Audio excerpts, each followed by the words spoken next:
still trying to get on my computer, but I'm glad there's a plan B. So it's hard for us to be able to respond to comments and stuff on the screen because I've got that off to my side and I want to be focusing on you guys here on the Zoom. So it's uploading right now to Facebook Live. We'll have it. You are live. We are live. There it is. Okay, everybody, this is exciting. We're about a couple minutes early here. So, but I'm going to go ahead and get the party started with everything because I got to tell you, we have such a jam-packed hour ahead. Uh-oh, did I lose you? See these little glitches. I want to make sure I get back to the actual Zoom page. So there it is. Okay, I'm back, everybody. All right, so here we are with Women Defying Gravity, our top producer panel today on For the Love of Real Estate. And my name is Susan Johnson. I'm the host of the For the Love of Real Estate. Every Thursday morning, we're doing this at 10 a.m. And I've had lots of different topics. This is not only for our consumer, our friends, and the sellers and buyers, but we also have a lot of help and support for our wonderful agent and broker friends. So today is going to be all about that, and I'm excited to roll out our panel. Again, I'm the host, Susan Johnson. I've been in real estate for over 20 years in the business. I've not only been an agent and a broker, I've been a team leader for multiple brokerages and consulted many, many agents throughout the years. I absolutely love to educate.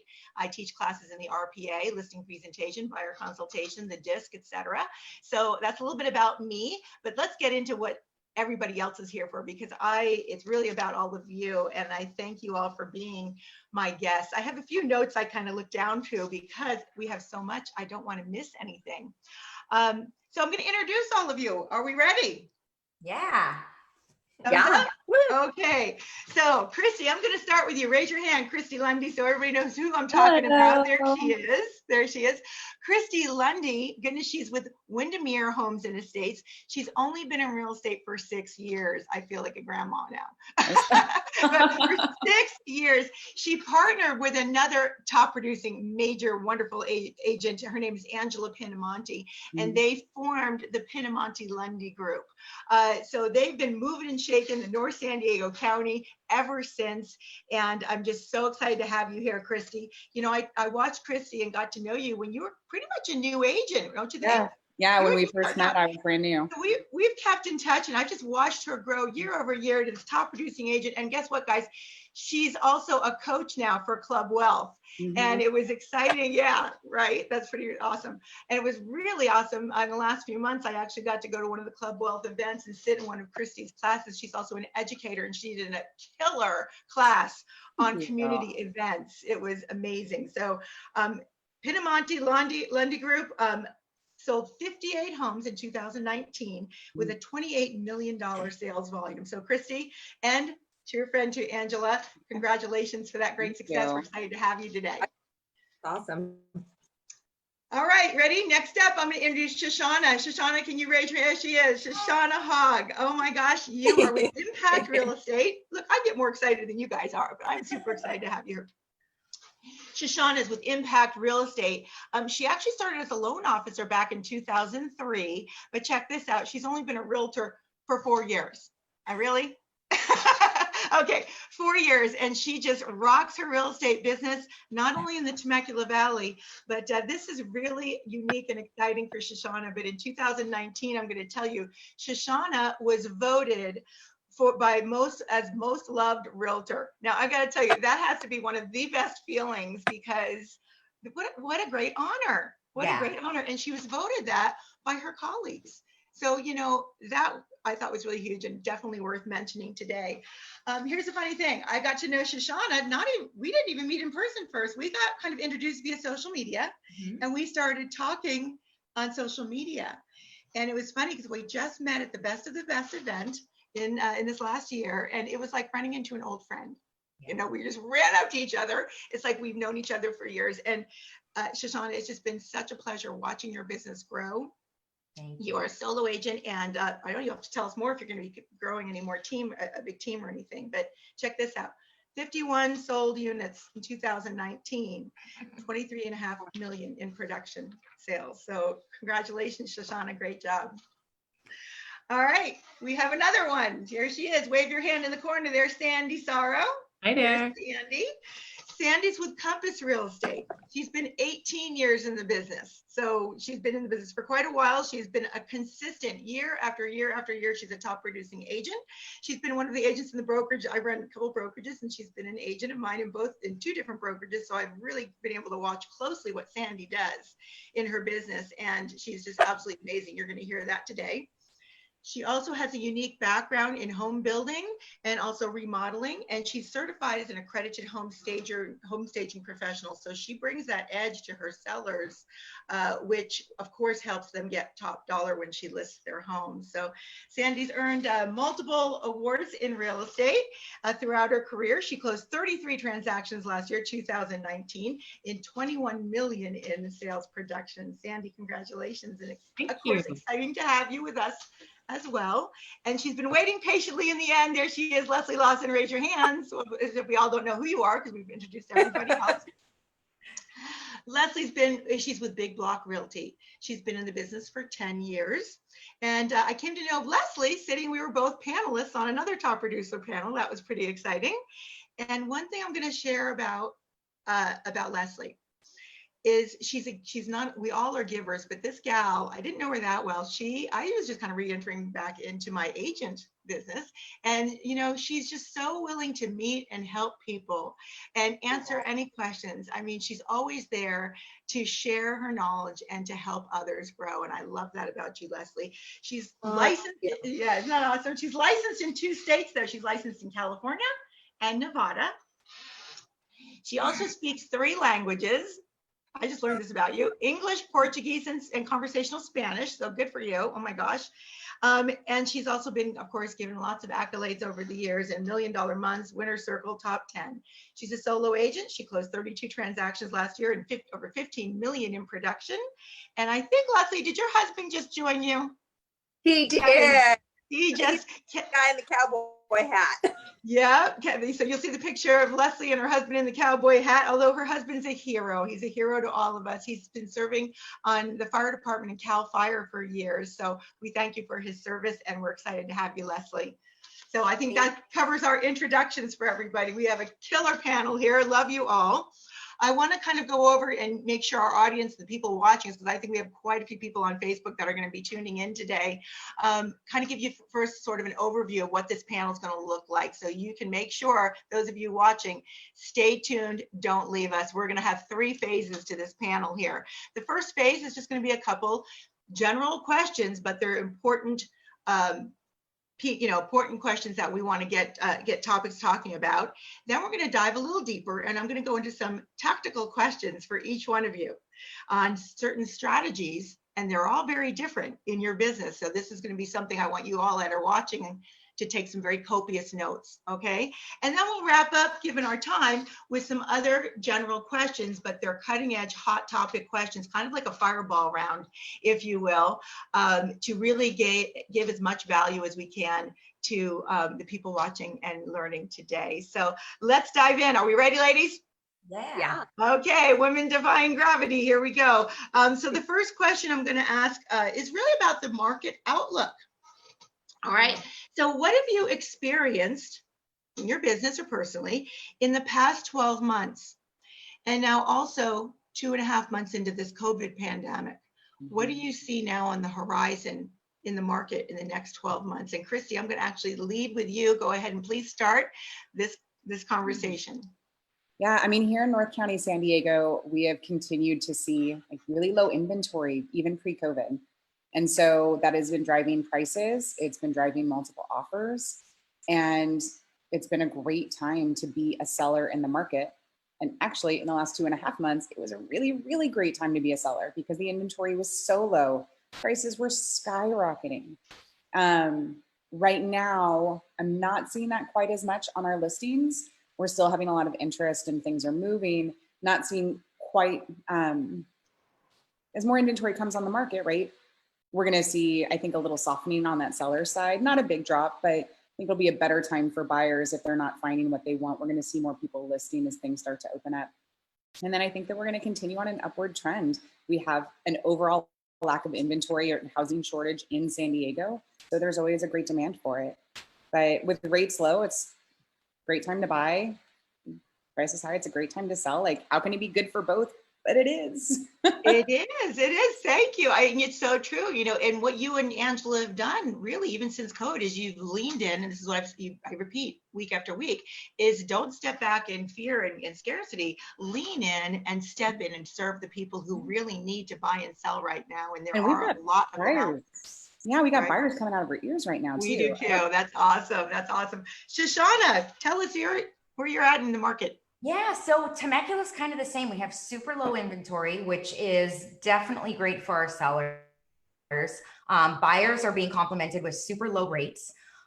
So I've actually seen a huge influx in business, which is awesome. When this all first started, of course, we had our first like, what are we going to do? But rather than being fueled with fear, instead it came at it with kind of more knowledge, more education, and going in 100%. And I've really seen an increase in business, and kind of leaving fear aside, because I'm not fearful. I think that if you stay on, the education and stay up to date with everything that's going on, you're actually going to continue to see the market stay strong. So it's exciting. Awesome. And you're going to hear, I think, with all of us here, this staying out of the scarcity and abundant mindset, of course, as we know, is very important. And I got to tell you, it seems like every other day you're posting a new listing. So I'd love to even have a more one-on-one with you on that, for goodness sakes. Good grief, girl. So it's very, and I tell you, it's motivating, it's encouraging. And so if any, when people are watching this today, I want them to really get the feeling that, these kind of conversations are extremely empowering. So Sandy, tell us about your market and what's going on there, San Diego, and what you're forecasting coming up this next year. We really feel like as long as interest rates stay low, this year is going to be a really strong year. We're going to have a really strong summer. The layoffs we had in San Diego were hospitality, restaurant, retail. They weren't really white collar jobs. So, and we had a lot of people get small business loans, and they're surviving that way. So we don't think that the layoffs will really affect things too much. The pent up demand is really exciting, because we see a lot of buyers coming to the table right now because of interest rates and saying, we want to target June for purchase. So I think we're going to have a killer summer. March was stronger than April. We did have a dip in activity in April because of COVID, but days on market were lower and people were getting their asking price and homes were selling faster. So the buyers who did purchase in April and May were serious buyers. And even though we don't have caravan and open houses, we're working hard for people, because the people that are out there need to move, and they just have those circumstances where it's time and they need to find a place to live. So we're here to help them. Awesome. It's funny. I when you brought up the small businesses, and I don't want to get down a rabbit hole, but I will, if you get a chance to look back on week one of our For the Love of Real Estate. I'm doing this every week, like I mentioned. And week one, I did a challenge to the agents, which is to actually go interview a small business that is having some trouble because of what happened to them with COVID. Try to get a community spotlight on their business, find out when they're reopening their doors, see if you can do some push out to help bring, help bring them back and keep them in business. So if there's enough of us doing that kind of thing too, it's just bringing awareness like we do every day, to maybe one of the small businesses that maybe wouldn't normally get on social media and ask for people to come and see them. So maybe we can all do that. All right, Leslie, how about you? Tell us.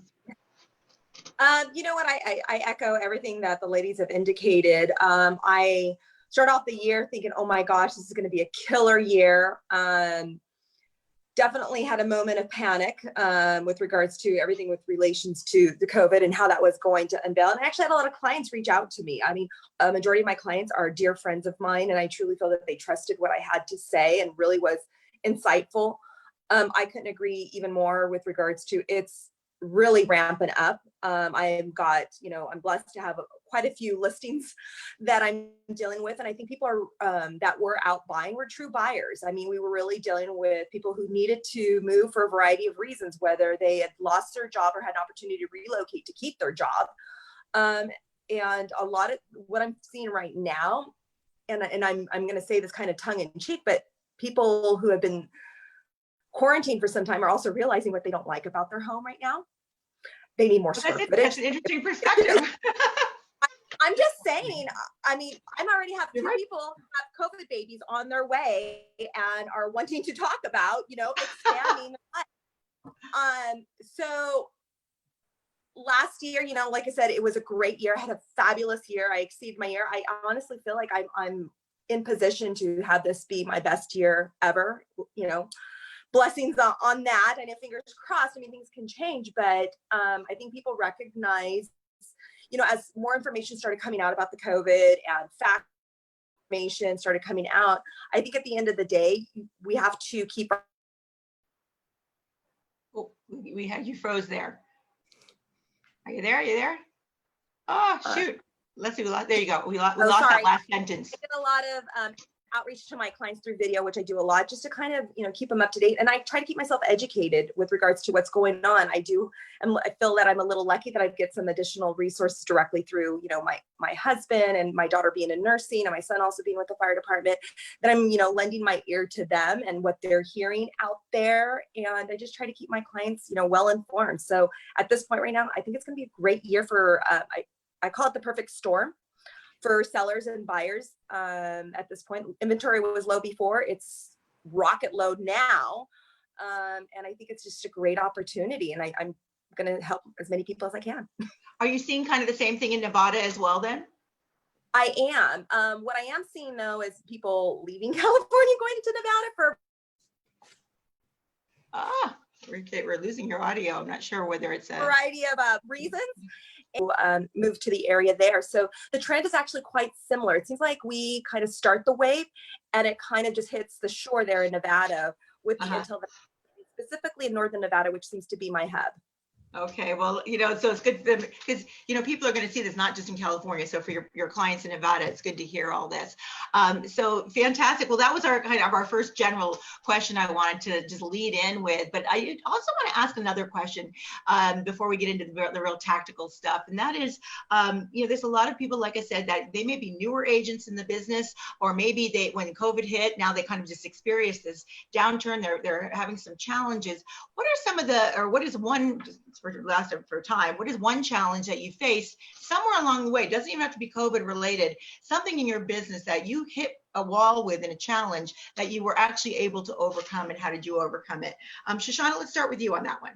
Sure. Other than I have an 8-year-old son who has to be homeschooled. So other than trying to be this homeschool parent, which has been a challenge, but we got through that. I would say the biggest thing, surprisingly enough, I was so busy before all of this started that I didn't have any systems in place. We're talking old school paper and pen, planner, no real CRM. So this kind of, gave me the opportunity to slow down for a second, get some help, get all my systems in place. The first 2 weeks that it happened, I was on the computer setting up my systems and getting everybody inputted into that so that I could come out on top and start really running my business like a CEO versus just an agent. So that's been something that I've needed the time to overcome and was granted the time to overcome. Oh, I love that. Love that. Christy, how about you? So I'll go a little bit earlier in my career, and definitely mindset and keeping that positive mindset. The first time you sell your first house, everything is so amazing. And then the fear sets in. Am I going to do it again? Where's that business going to come from? And so for newer agents watching, really making sure, Susan said it earlier, mindset is number one. And keeping that. The first time you lose a deal is heartbreaking. Do you want to do that? The first time you have an angry client or someone who just really lays into you over something that happened can be devastating, and it can be so difficult to move through. And so for me, in terms of overcoming that, surrounding myself with like amazing, positive people like all of you, having that group of friends. Real estate can be very lonely, especially when you first start.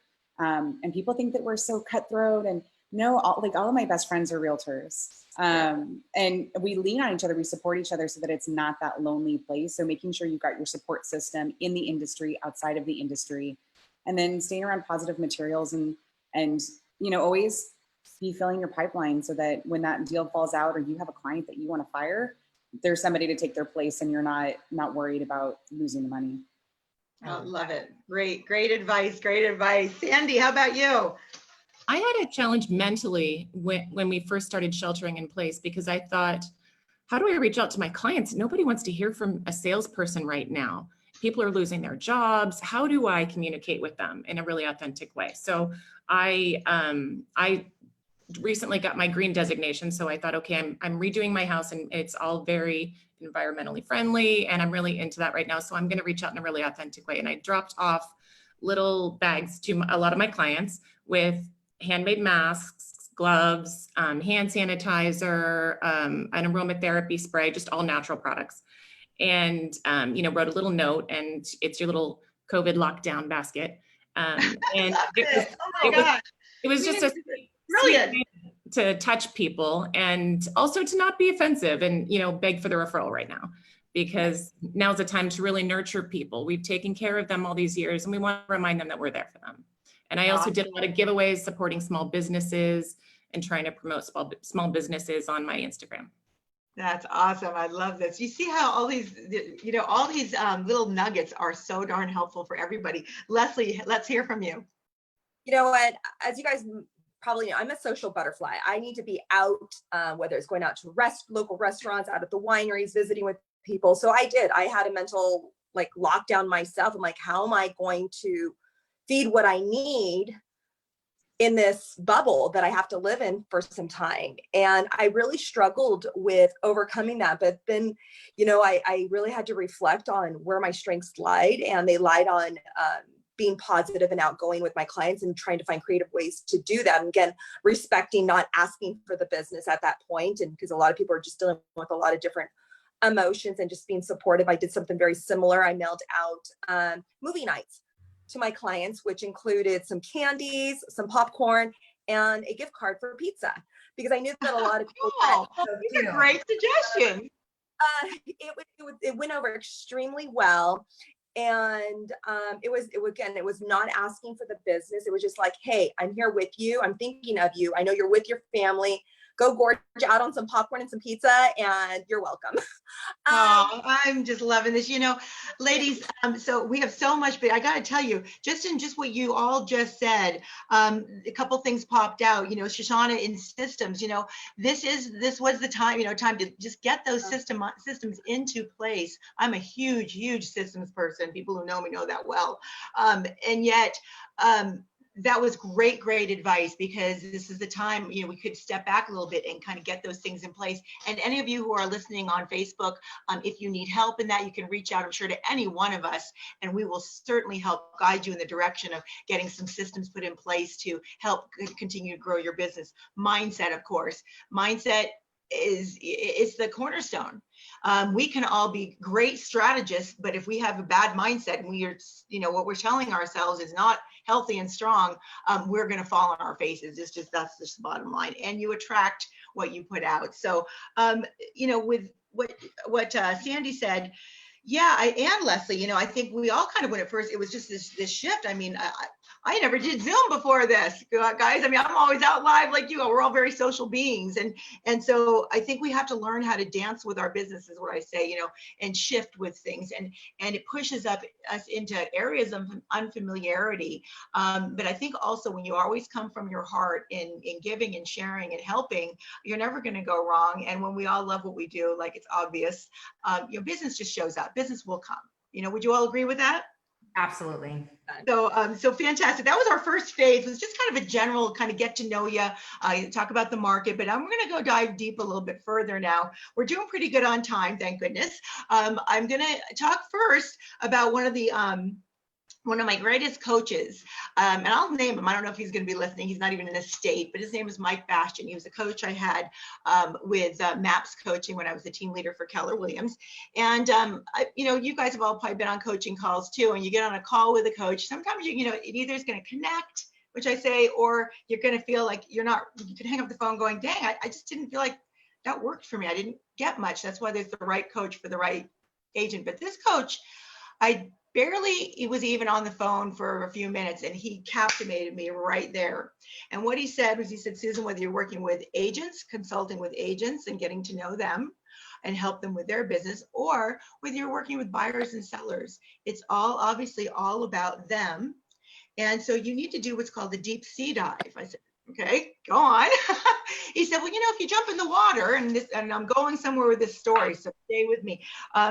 When you jump in the water, what you're going to see on top of the water is probably just, maybe some seaweed or, something like that, or maybe some water bottles, or hopefully not, but anyway, on top of the water is maybe a turtle or two. That's on top of the water. It's the surface, if you will. It's the surface.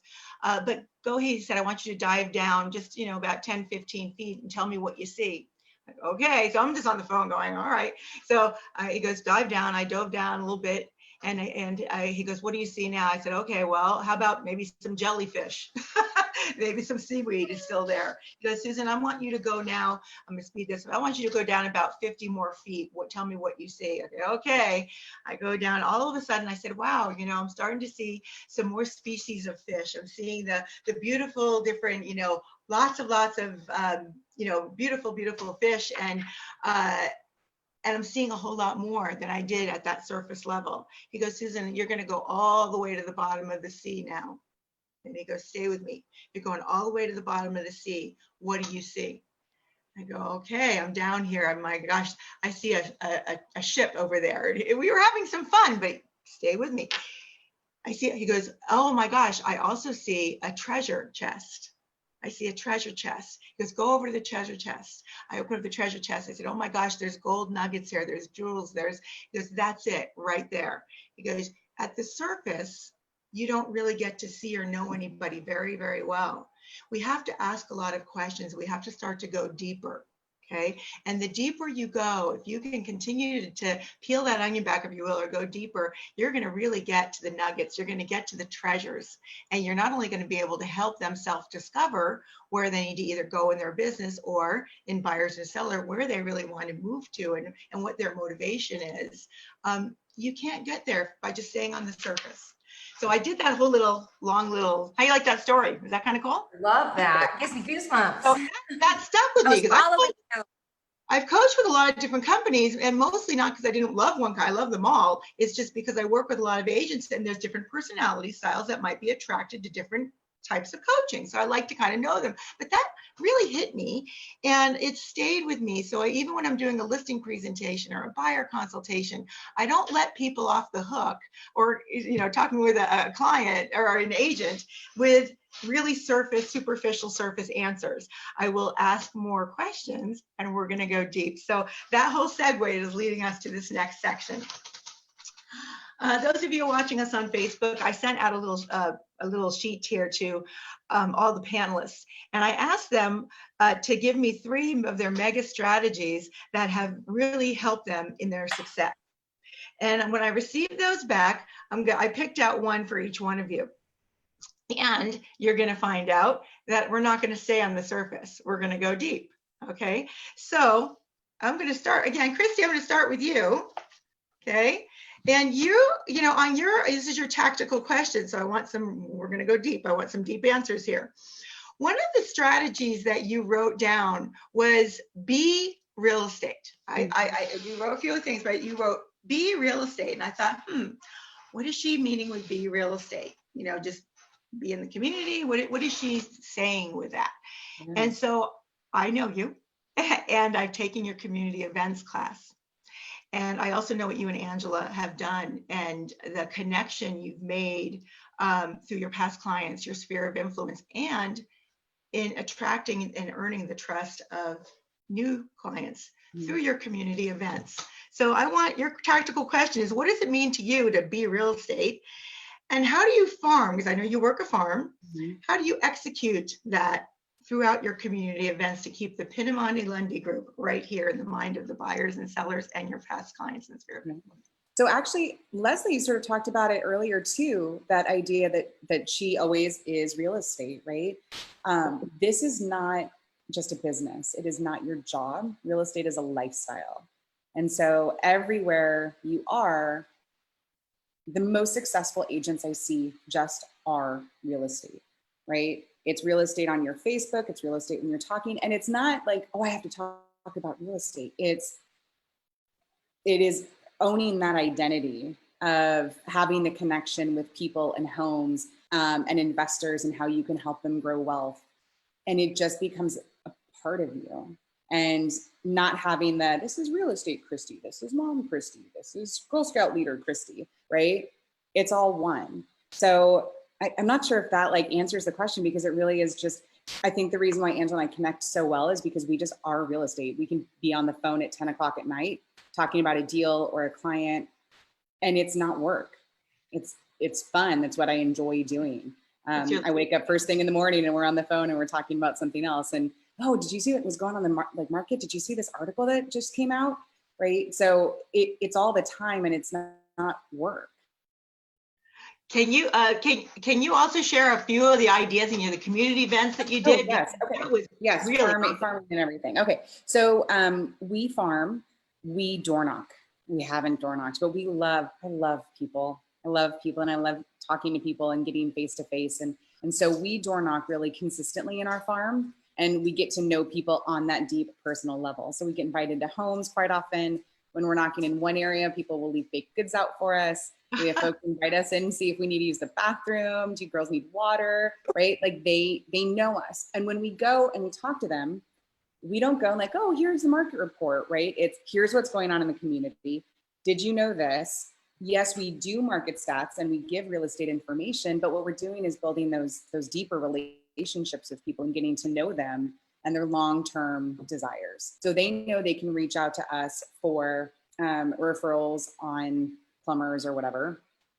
But also we know their kids, we know the families, what they want to do next, where they want to go. So it's more than just real estate. It really is that deep dive personal connection that has made us successful in our farm.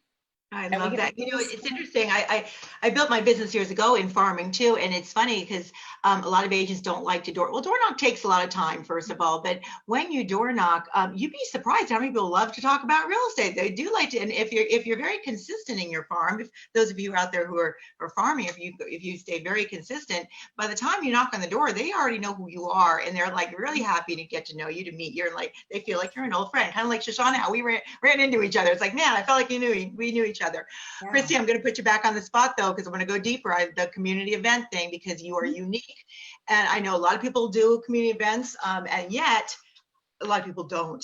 And I always thought in order to do a community event, it had to be like something just so outrageously huge. It was like, I'm not ready there yet. I just got back into production. I'm just talking about myself as a team. And we'll get there. But to me, it just seemed like such a big deal. When I went to your class, Christy, you shared a few of the community events you did. I'm like going, oh my gosh, that is so duplicatable. That is so easy to do. And I never thought of it. Can you share a few of your ideas? So one of my favorites is just doing an ice cream social at a local ice cream shop. And so we use this as a farming event as well. So we invite all of our sphere, all the team sphere, we invite all of the people. And then we also door knock invitations to about 1,100 people in our farm area. Wow. And that we are supporting a local business. We're getting out there in our farm. We're giving a service. It's also for our sphere. I had one of my coaching clients do this, actually one of my friends in Encinitas, and he ended up spending like $286, something like that. He got sick that day. He couldn't even go to the event. He had someone go there with a sign that was like, I came down with the flu. I was too sick to even call and cancel. Enjoy a scoop of ice cream on me. Merry Christmas, Happy New Year. It was in December. He ended up making like $280,000 in GCI off of the listings that he got from that event, from the connections that he made on a simple ice cream social. It is not the event.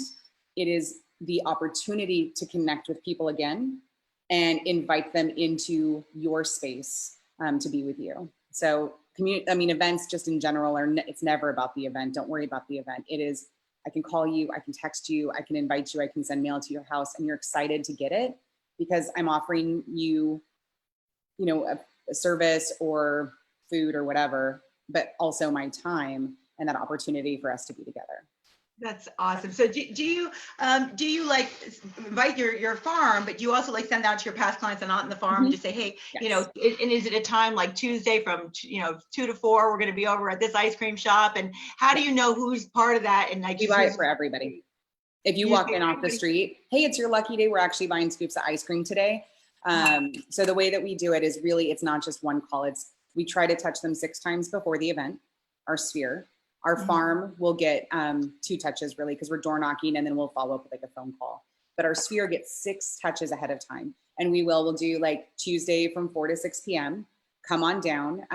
Parents who have kids in preschool, invite everybody because it's so cheap. It's like $2.50 a person. And again, if they don't show up, that's fine, because you've had all these opportunities to reach out and connect. And so we also give them a takeaway. So they get a coupon for their next visit, and that has our information. So anybody who walks in that day, even if they're not with us, hey, we're buying scoops of ice cream. Here's a coupon for next time. You know, thanks for stopping by and supporting this great local business. That is so awesome. Is that easily duplicatable? So good. And you just show up and pay. It's so easy. I love it. I love it. So that to me took something that was so big and like, oh my gosh, I got to get a city permit and host a park, or, you know, I'll get a jelly jump and all. I'm like, oh my gosh, she drilled it down to something very simple with a huge, huge result. Christy, we're going to move on to some other, do you guys have anybody else, Shoshana, Sandy, Leslie, and have you done community events? Has anybody experienced anything like that? Want to share? We're all going to just do it. Yeah, no, I'm doing that. I love that idea. Leslie, what were you going to say? My community event that I do, and the community event that I put on is actually more so in line with just being a first responder wife. And I did it in conjunction for 5 years. We were supposed to have our 6th annual one this year. Unfortunately, we had to cancel it due to COVID. But with the homeowners association community in Wolf Creek, and we put on a safety fair. And that community event, another great suggestion. Well, it was literally endorsed and supported by the HOA. I wanted to find a way to give back to the community, and due to my connections and resources and just an opportunity, was able to put on an annual event with the support of the HOA, which is great, giving back to the community in that capacity. They knew I was an agent there, wearing my agent hat, but it was more of me just wanting to give. But with that, we had the fire trucks there, ambulances, all things related to first responding and public safety were there at the community. So we did it successfully for 5 years. We're going on year number 6. So I plan on still being involved, even though I may be in a different area. So that's awesome. I love it. Love it. Love it. Love it. So, one more thing. I'm sorry. Sure. Even right now during COVID, we're still doing events. So we were doing a trivia night the first couple of weeks of lockdown or whatever. But actually every Friday morning at 8 a.m. and everybody is watching, you're welcome to jump on. We have our personal trainer come and lead a Zoom workout. It's fitnesswithplg.com. Fitnesswithplg.com. And it's a Zoom. And so you can hop in. Nick is awesome. No equipment necessary. It's totally free. Realtors, friends, whatever. We don't do any sales or anything. But we've been putting that out to our sphere as well. So we can still have those events and those connections even right now. I love that. You know, so Leslie and Shoshana and I are in a spin crew. We all have our Peloton bikes. You guys are way better than I am though. But anyway, I'll get there. In any case, yeah, I love that. So, and so that's 8 o'clock. And you just said the 8 a.m. fitnesswithplg.com. Come and join us. It's so fun. And you don't have to be on video, but you can. I love it.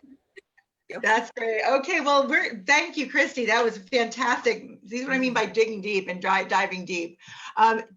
Shoshana, you're next. Shoshana, your tactical question, when I was reading back on what you wrote a comment that you put, quote, unbreakable client relationships. Unbreakable client relationships. And we all know that having, you know, obviously a 10+ customer service is really, you know, critical in this business. And that's what we always, you know, our pride and joy is to give that kind of level of service, not just good service, but exceptional service. And yet I'm going to add something else that I think really stands out with Shoshana, and I'm going to put you on the spot here to dive deep. You've been very, very successful in social media and video. Okay, so I kind of want to keep yours at social media video so we can all, and the audience can all learn more about your action items and staying front of mind, and building the unbreakable client relationships, because when you're in social media and video, you're usually providing some form of value in either education or a new listing and promotion. And your videos, they're fantastic. Can you share with us? So it's funny. Thank you for sharing them. Can you share with us some of your top tips on how did you get started with social media, social branding, social media, and the videos that you're using? So it's really funny. So back in, I think it was like 2017, I hated video. I couldn't even say my name on video. My heart would race. I hated it. I didn't like the sound of my voice. I couldn't do it. I was like dead stopped in fear. And then I made a goal for 2018. I said, okay, I'm going to do as much video as I can and just throw it out there. And that kind of started. So I just did it. I went for it. I didn't care what I looked like. You know, I could use a filter if I wanted one. I was going to put my self-conscious side aside, and I was just going to do it. And the response that I got from my people that follow me on Facebook, my friends, family, clients, was so positive. Even when I didn't do a really good job, like if you scroll back to like my YouTube page or Facebook, scroll back to the very beginning of my videos, they're awful. But people are like, hey, I love you. That's great. And so it's positive reinforcement. People want to hear what you have to say. They're curious about it. You know, once you start building your following or your sphere, people really genuinely care about what you have to say, and they're not as negative as you are to yourself. So that was really, really helpful. And yeah, it's harder on ourselves. You did you have a blooper video too. That's adorable, because you know it's sharing your authenticity of yourself, and you earn a lot of trust that way. Yeah, so it's funny. I didn't actually know they were putting together the blooper video for me. And so when they put it together, I was like, I'm not sharing that. I loved it. It was great. But I did it and people loved it. And so I just decided from like that point on, really, it was the bloopers video. I'm just going to have fun with it. I'm a fun person. I love connecting with people. And the more people I connect with, the better I feel. And the more I can get my story across and my client's story across. And that's something that's really important. I try not to make my social media about me. You know, you can only talk about yourself so much. I don't like that part. But when I turn it into my client's journey on why they're buying a home, what their story is, everyone has their own story. So I kind of flip it and turn it about them. And I feel like I get a much better response, and people actually get to know me better by sharing my client stories. I would agree with that. You know, let me ask you another question on that real quick. So when you do your actual video, it looks like you have somebody else shooting it for you. Do you have somebody else there taping you, or is it Yes. on a... So it really depends. Like if I'm, you know, my ones where I'm in the car, I'm just literally on a, you know, with a Snapchat filter where everyone thinks my skin looks great. I'm just like this talking in the car. But like my listing videos, I do have different videographers that I use. I love them. They're patient with me. They're fantastic. So yeah, I do have a group of people that help me with that. And they do the editing as well of that, and you know, or they do all that? I don't do any of the editing apps. It's not my specialty. I like to focus on my clients, being with people. So I leave that kind of stuff to other people for sure. Awesome. Awesome. So, you know, so the video, it's funny because we're all being told to do video, and yet you're not seeing as much as we should. I do want to backpedal on one thing you said, because I think it's important, not just for all of us, but out to the people who are listening. So yeah, you know, when we post things and agents post things like they're just listed, they're just sold, you know, I love the telling of the story of the client, you know, and their journey, because it does make it, it makes it special, and it makes it fun to read too. And yet, you know, I also want to make sure that, you know, we have, you know, it's kind of part of our industry now. You know, we are our brand. And if we don't market those kind of things, you know, you will get lost. And so it's important. You're not just marketing yourself, really. You're sharing knowledge, and you're building trust, and you're giving value. And the end result, of course, is that you are known because that's what you do, and you are a service. So thank you, Shoshana. Is anybody else really implementing that? I know Leslie, you are. Sandy, Christy, tell us more about your social media and your video branding. Are you doing a lot of that? And I will go. Sandy, how about you first? I do a lot of listing promotion with video and Instagram, Facebook, but not a lot of walk and talk video. Yeah. Okay. Do you want to implement something like that in your business, or that just really is not so much your model? Yeah. I think more of the soft touch is good for me with my clients, but it's a goal. Yeah. Good. Okay. Leslie.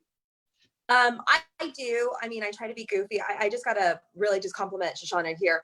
You come across so genuine in all your videos, and you motivate me to do better in my videos. And I think that is really important. If you are exploring videos, don't be scared.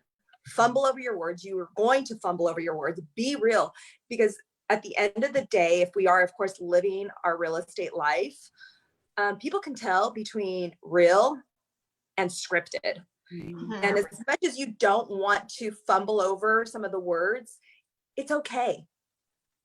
People connect to you being not flawless. They connect to you being real. And I think for me and my following of my sphere of influence, I find that video does work for me. And I did struggle as much as people say, well, what, Leslie, you're bashful. No, I literally would sit there and retape and retape and retape and retape and retape and delete, retape. I just got to the point where I don't care, because I don't think my clients really care. Mm-hmm. Yeah. And I think I truly came across more genuine and relatable. And it's been a huge marketing platform for me, especially when I'm doing a listing where clients have seen my listing videos. They're like, do I get a video too? Yes. Yes. Great. And I was just up at a property up north, and they're like, oh my God, there's a production happening in here. They were so excited that they were getting that level of attention.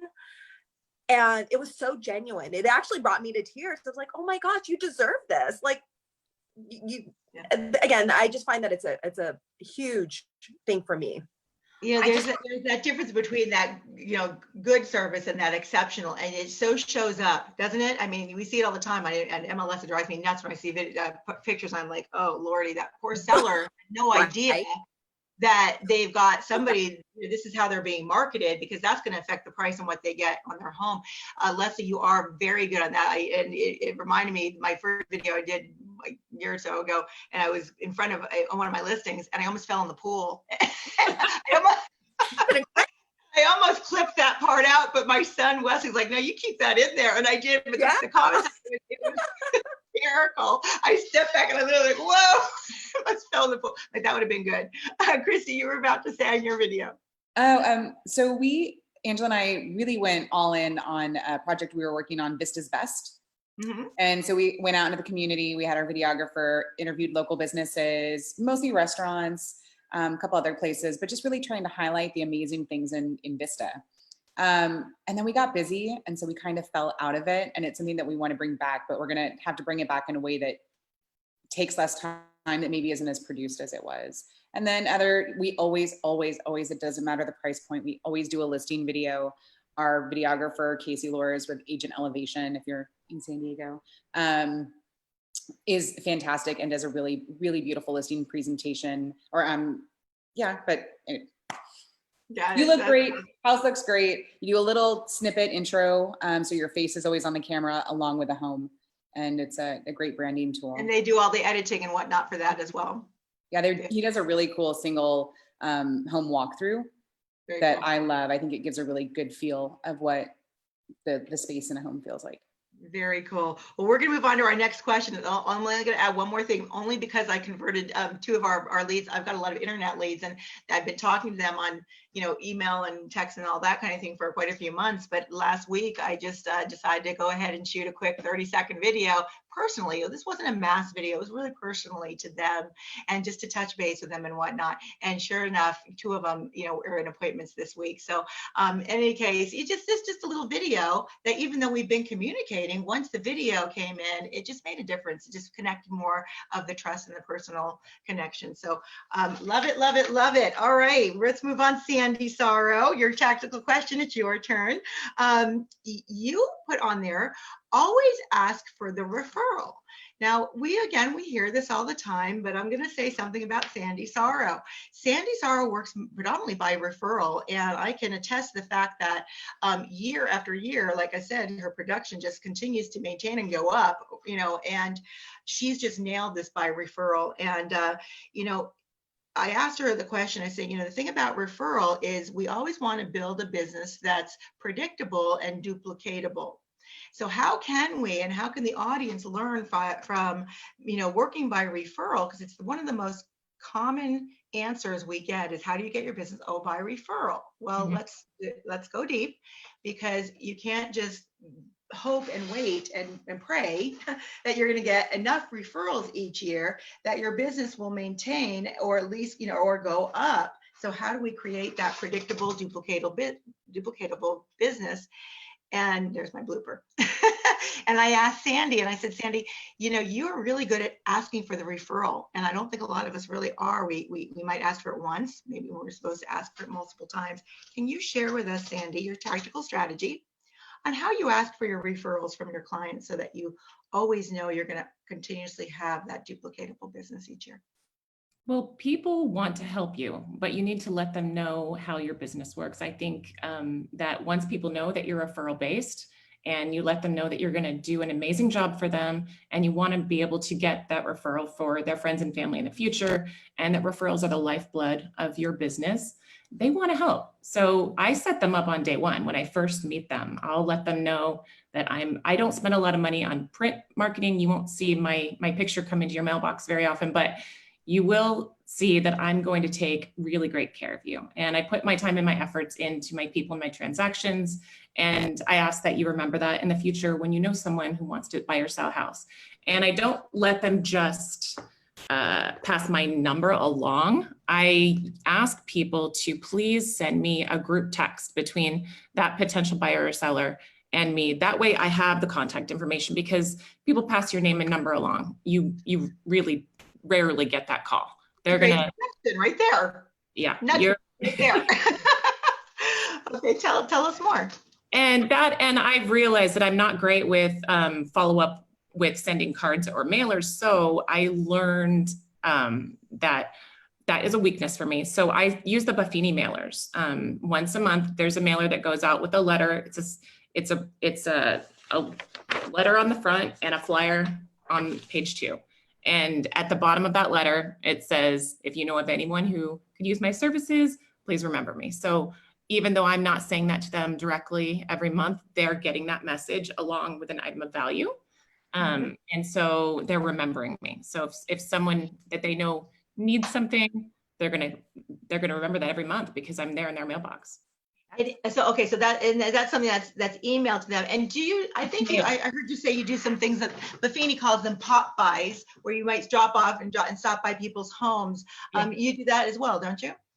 Yeah, I try to do pop buys if I'm in the area and I have some time to stop in. And so I usually keep things in the trunk of my car so I can have something to drop off with people. I don't do it as a system where I do a certain amount every week, but I do it more spontaneously and try to always have something with me so that I can leave it behind.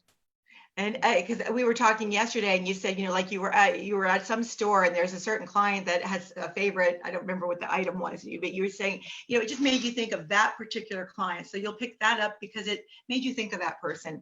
And those are the kind of things in terms of building those relationships, and that people will not forget who you are.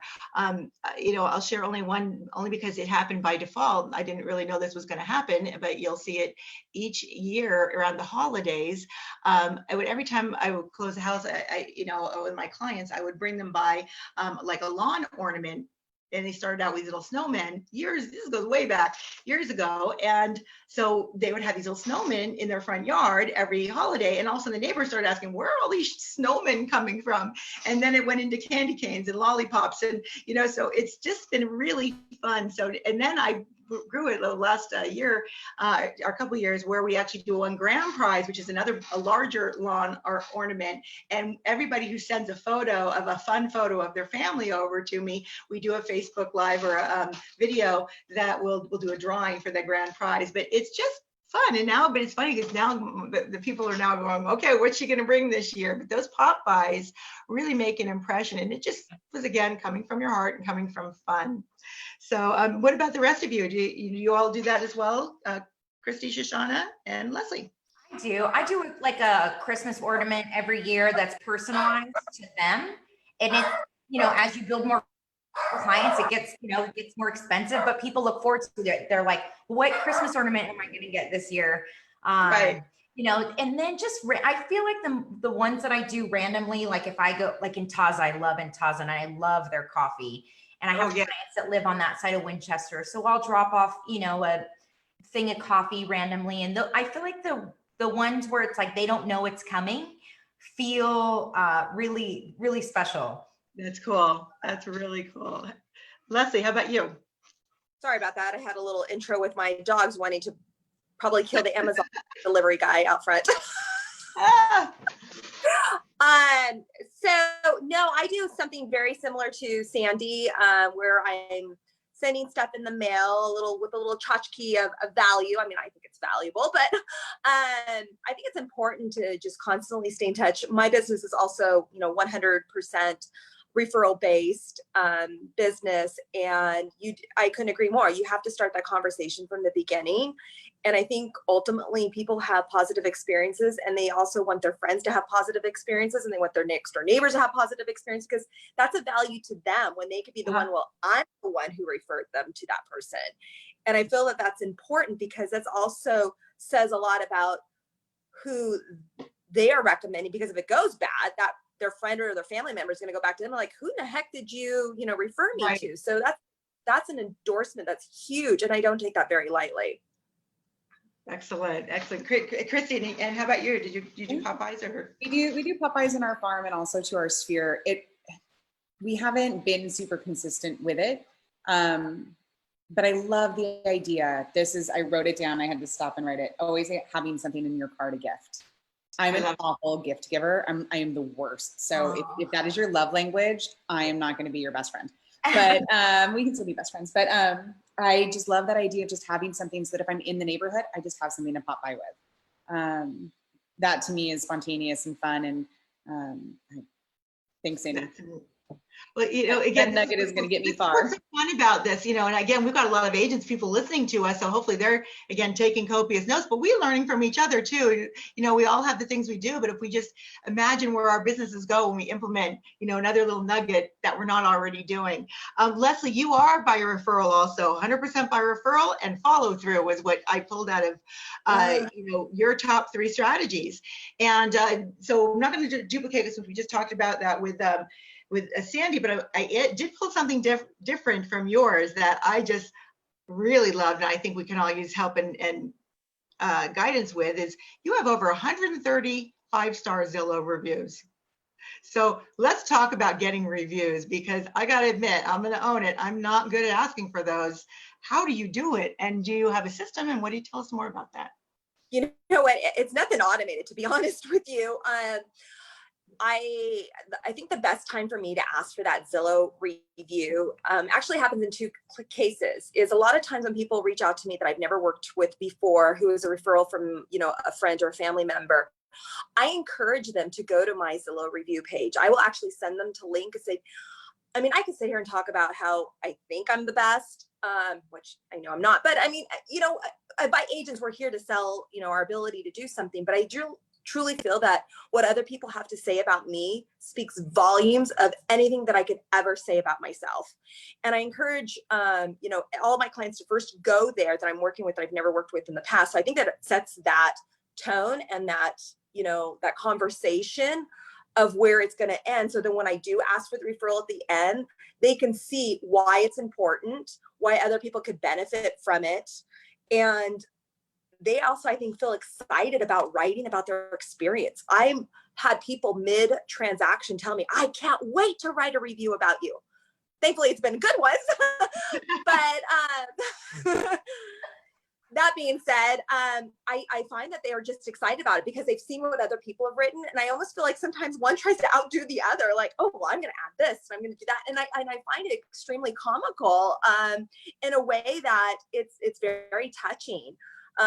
Very rarely, I mean, some clients are like, yeah, I'll get to it. I recognize they're busy and it's probably not their forte, and I ask again at the most exciting moment when you're giving the keys and you're giving them their closing gift. And I'm like, oh, by the way, if you don't have, I know you're gonna be busy unpacking, but when you have, less than 5 minutes, do you mind doing a Zillow review? And I will follow up if it's been a couple of weeks. I don't try to be obnoxious about it, but then I will, because sometimes people will unsubscribe to the Zillow request, because I will actually send them requests because I want to make sure all my past sales are in there as well. You could send them a direct link via email in case they've That's what I was going to ask about. Spam, and I do that as well. Okay, that's what I wanted to know is, are you sending them a link? Because, some people don't, maybe they didn't go on Zillow or they don't know how to do that type of a review. And there are other avenues of how to get reviews. It's not just on Zillow. And yet that does seem to be the one that people do look at most. So I really appreciate you sharing that. How about the rest of you? How are you with your reviews? How about Christy? Let's go first, Christy. I literally just texted Angela and I was like, we got to get on reviews. So bad at asking. It's hard. I am so bad at asking people for that kind of help or that kind of taking the time to do that. It's not, it's so uncomfortable for me and I have to get over it. Yeah, you got to get over it. I have a really easy template that's like very personalized that I change a couple of things for each client. I'll share it with you and people are like, oh, can I leave you a review? Like, I'm doing it right now. They'll text me that. And they just do it their own. I feel like because it's genuine and it's over email, it's super, super easy. And then you don't have to be embarrassed. Right. We'll hold it to the sharing on that because I had an experience when I had these wonderful clients that we closed escrow on in Temecula, but we were walking up and I was showing property and they're like, oh, so-and-so, we saw them on Zillow, we saw all their reviews, but you were referred to us. So we're so glad we used you, but we almost used them. I'm like, oh boy.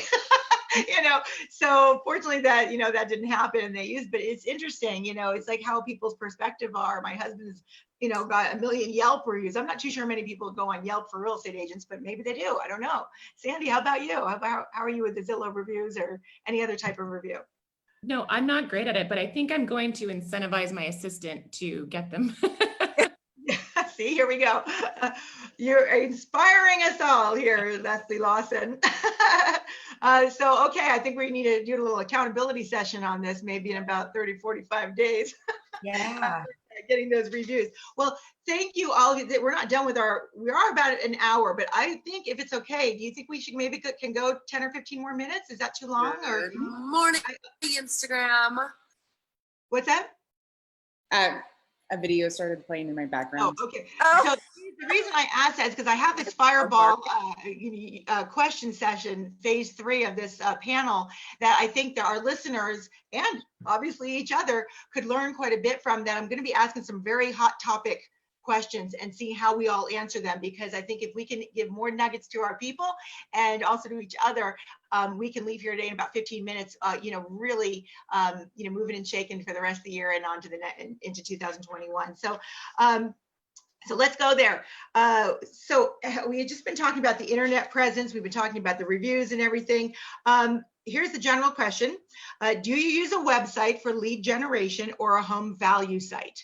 Who wants to answer first on that? Website, home value site, anybody? Okay, Christy. We use all the sites. We use listings to leads.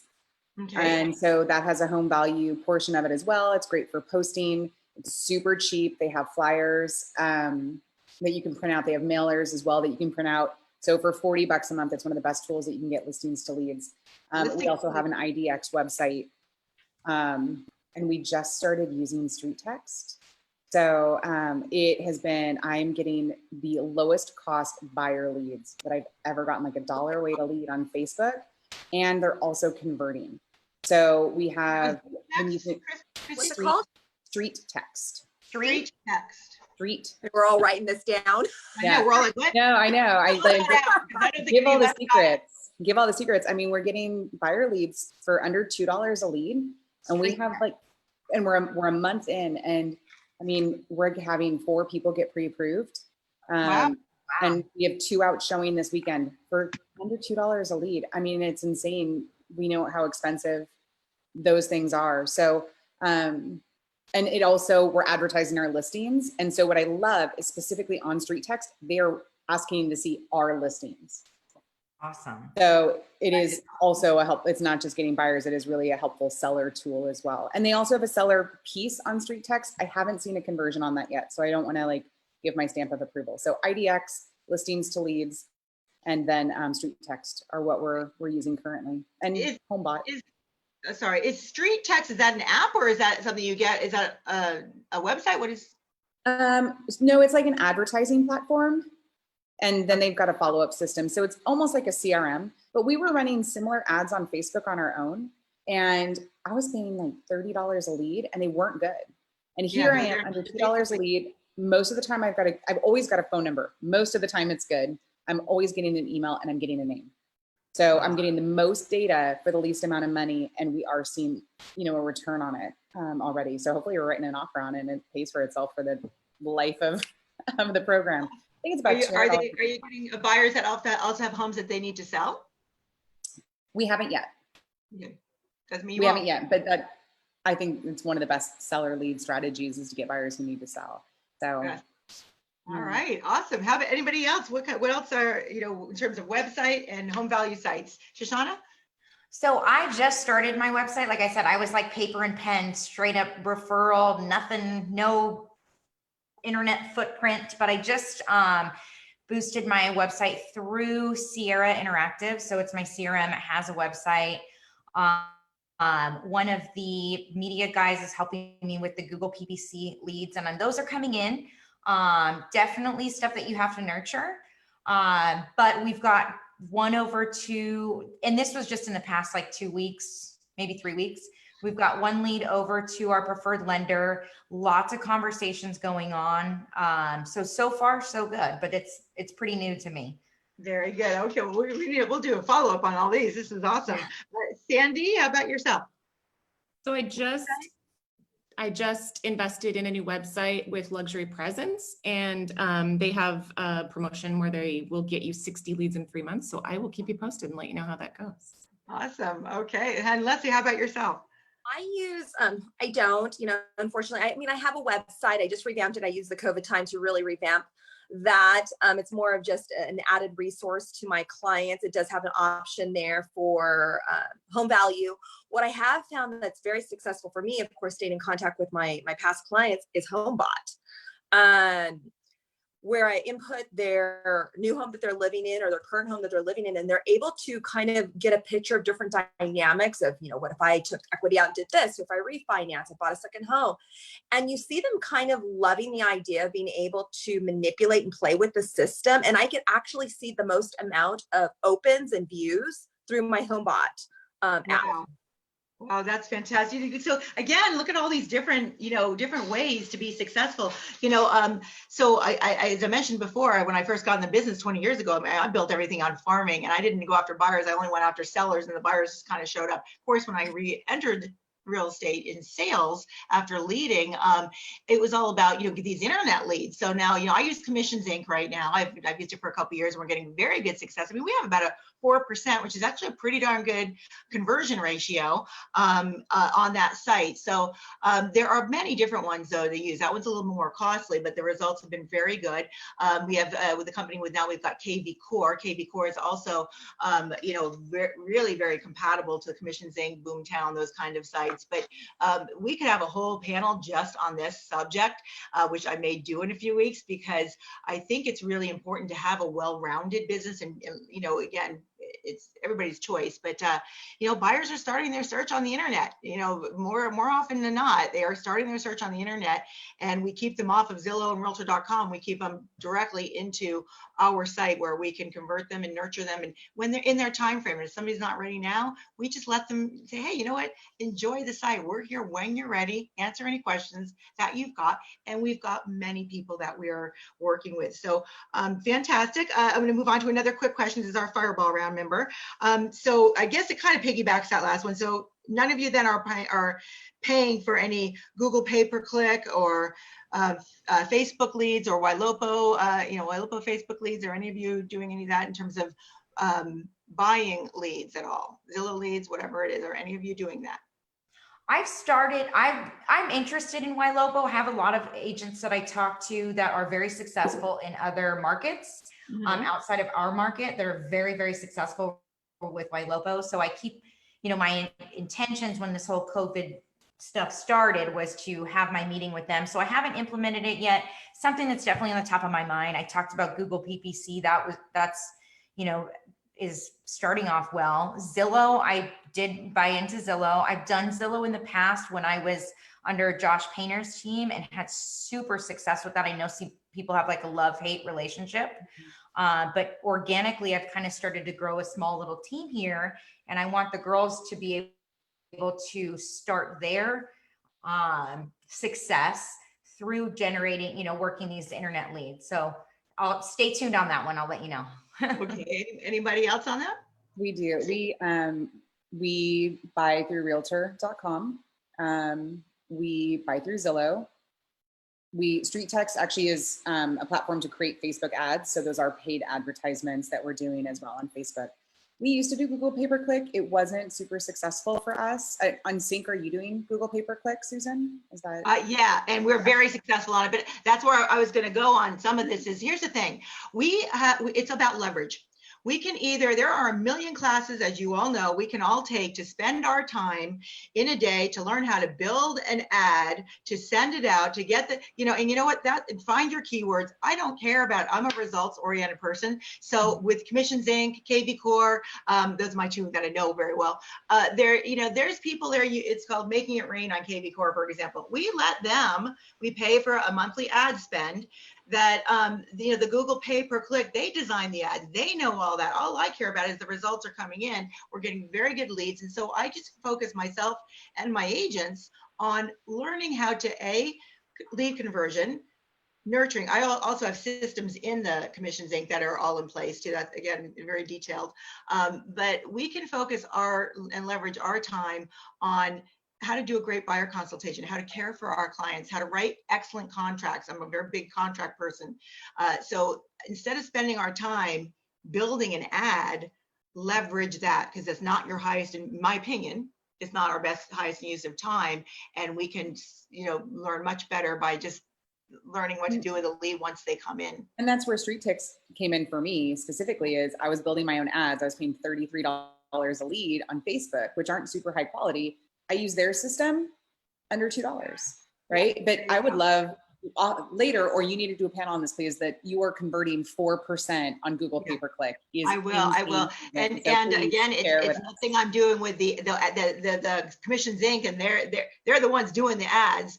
But when the lead comes in, we have a system, a video. I have a video that goes out. I have text messages that go out. And then, of course, you know, when people text back to us, it's really us. I'm really responding to the people, you know, and making sure that, but it's such a big platform. And again, it can be Commissions Inc., KV Core, whatever they are. But it's about, again, our time. I tell you, if you know your disc, I'm a 99D, 99I. So I'm very social, but I can tell you, I do not have a lot of patience to sit down and start creating these ads. I will much rather leverage it, get to the, you know, what is it going to take to convert it?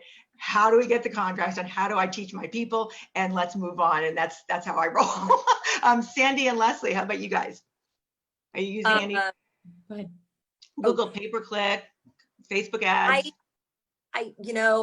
When I first started in the industry, I knew nobody, I knew nothing. And I felt like I needed to put myself out there because of course the buzzword was Zillow. Again, I agree with Shoshana, you have a love-hate relationship with it. I did it for a while. It didn't work for me. And as my clients, altered and changed, I felt that I could spend those financial resources into my past clients and referrals.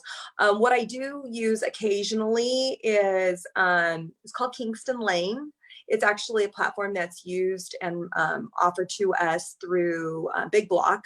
I know it's also open to other agents as well. It's actually kind of cool. I'm more of a set it and forget it type of person because I don't have the patience or the time to sit behind the computer and jimmy things around. I'm all about bringing on the resources that can make it look pretty and make it look appropriate. So I'm really curious about the street text because that is really intriguing to me. But the only thing I've really truly used has been Kingston Lane, and I did in the past with Zillow, but I don't at the moment.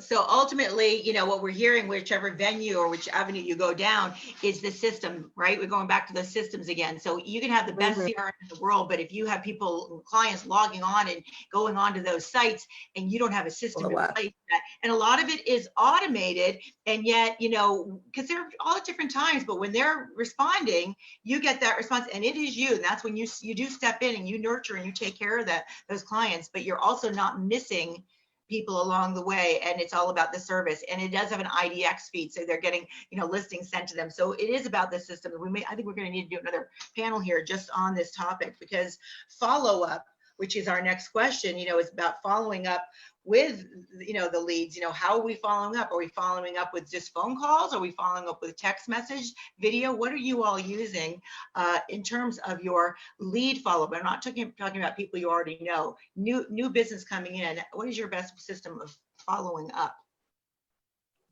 Who wants to start? I'm looking at Sandy. Sandy, why don't you start following up? I find people don't answer your phone call or your email as fast as text. So I'll usually go by text, and I'll also try to see on Facebook if we have any mutual friends, if we have anything in common, and then I can figure out their disc profile a little bit and then know how to approach them as a stranger.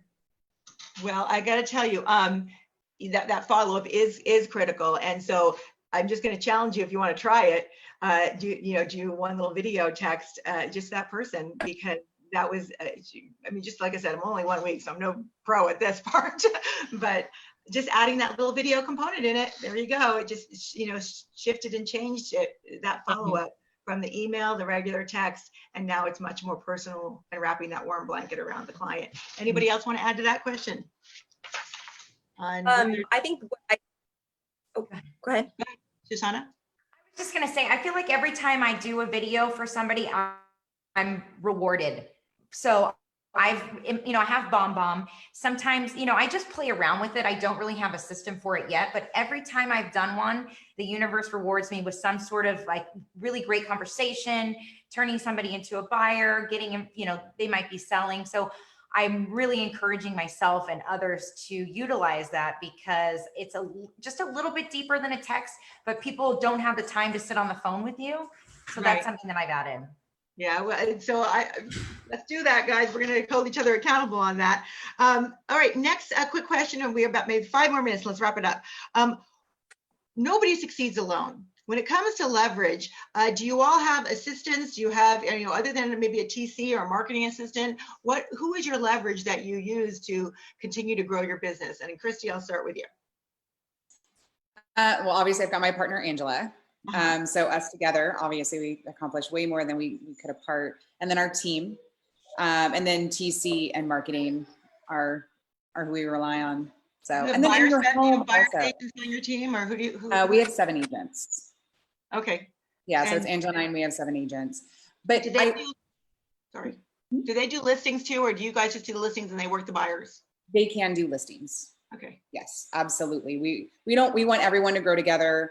Some don't like to do they don't like to do listings, so they don't have to. They've got the team. But what I love too is that they can rely on each other.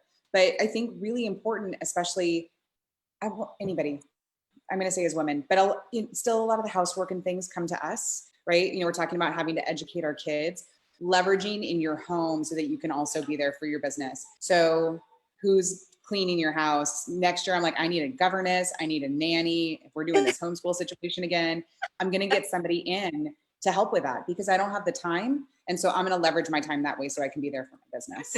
That's a great suggestion. I got to tell you, you moms out there, I hand it to you because I got to tell you, I had 3 kids. They're all grown now, but man, if I had to homeschool on top of everything, I think I would be climbing the walls. Oh, we're all so To done. all of you, my goodness.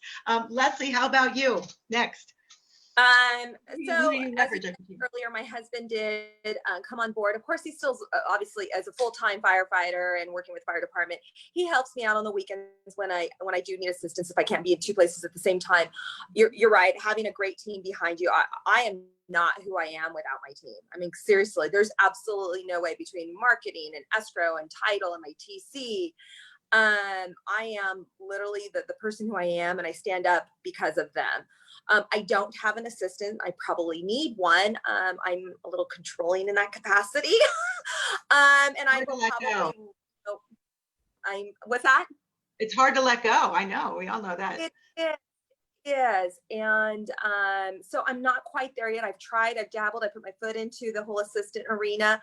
Right now it's about span of control for me because I'm a yes person, but I also need to, recognize what I can do and can't do without sacrificing customer service to my clients. So my team helps me immensely.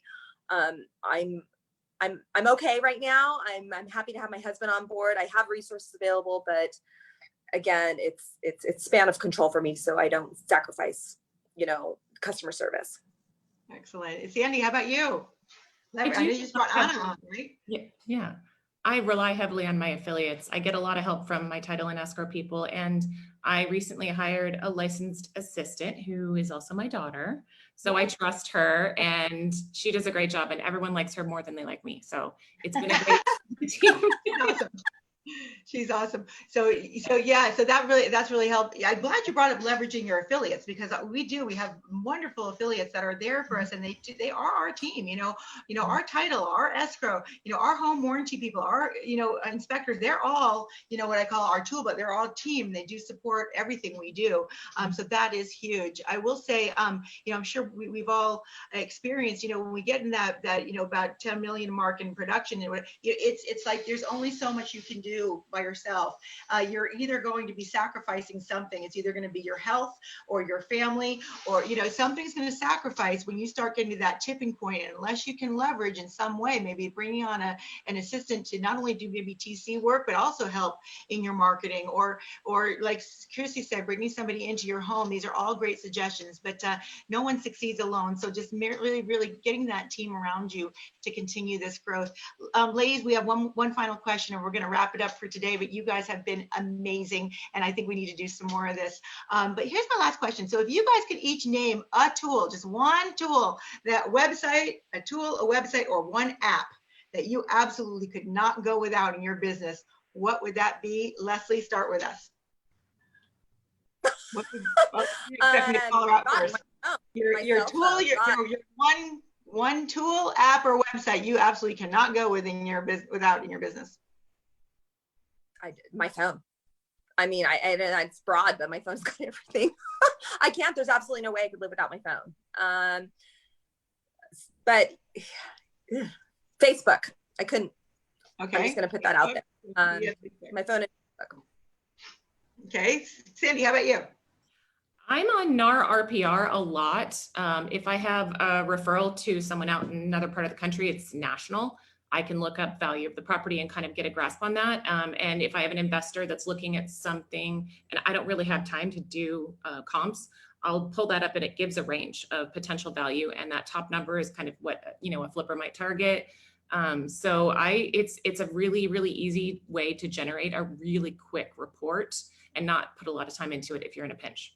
The RPR, then I've used that as well. It's a great resource. Shoshana, how about you? What's your one go-to app, website, or tool that you're like, I am not giving this up? I mean, Facebook is huge for me, just like Leslie. I love Facebook. I don't know what I would do without it. It's just my way of staying connected to people. But I will say, just to kind of throw one more out there, one that I've really grasped with, recently is CTE. I found that tracking your numbers rather than relying on memory is really important, because there's a lot of stuff that I've been noticing as I'm really tracking every single number, every single dime that's going out through this amazing, super easy system, I'm starting to notice what's working, what's not working, and where I can put more of my time and energy into. So that's something new, but Facebook's definitely number one. Okay. Well, I again love this dialogue because tracking numbers, that again is another panel, because here's the thing, whatever we're doing in our businesses needs to be held accountable to the result. And so when you're spending money or even time, even if you're doing something organically, if you're spending a lot of time and you're not getting the result, then you need to look at what the result is of that and how you can make adjustments in your business to make other choices. All right, Christy, wrap it up. Yeah, so I was going to say Facebook too, but since we brought that one, I'm going to go with the Fidelity Agent One app. I work with Sean and Alex with Fidelity here, and this app has so many amazing calculators. I can get a seller's loan balance if they're like, well, I don't know, like, oh, well, what year did you buy your house? I can guesstimate what their rate was. I'm always within like $1,000 of their payoff with this app. So the types of calculators, that's my favorite one. But there's so many calculators available, purchase price, monthly payment. I mean, it's just really functional and it just works well. So I love it. All right. Well, ladies, this has been fun. Have you guys had a good time? Yeah. I'm hoping so. I'm not putting you on the spot. You just say you had a good time. Hopefully you did. I think we've given a lot of things to think about, a lot of great nuggets as we talked about. And like I said, a lot of these topics can be in a whole panel just on the one topic. So continue to kick butt out there and grow those businesses and sharing. And thank you so much for being with us today. And I'm going to just share with you next week's topic. For those of you who are still with us, we went an hour and 22 minutes, which is longer, but as you can see, a lot of good stuff. Next week, I've got the man who you'll love him, you'll hate him, you'll love to hate him. Does anybody know who I'm talking about? He's with Career Compass. It's Wellington Pendel. Beef Wellington is going to be my guest next week, next Thursday, on For the Love of Real Estate. And again, I'm Susan Johnson. That's For the Love of Real Estate every Thursday, 10 a.m. Beef Wellington will be in the house. Wellington Pendel next Thursday. We'll be talking about the iBuyers. So if you haven't heard his presentation yet on iBuyers, please mark your calendar and plan to show up and join us next Thursday morning on For the Love of Real Estate. You ladies are awesome. Love you all, and thank you for being here today. Thanks, Susan. Susan. Thank you. Bye. Bye.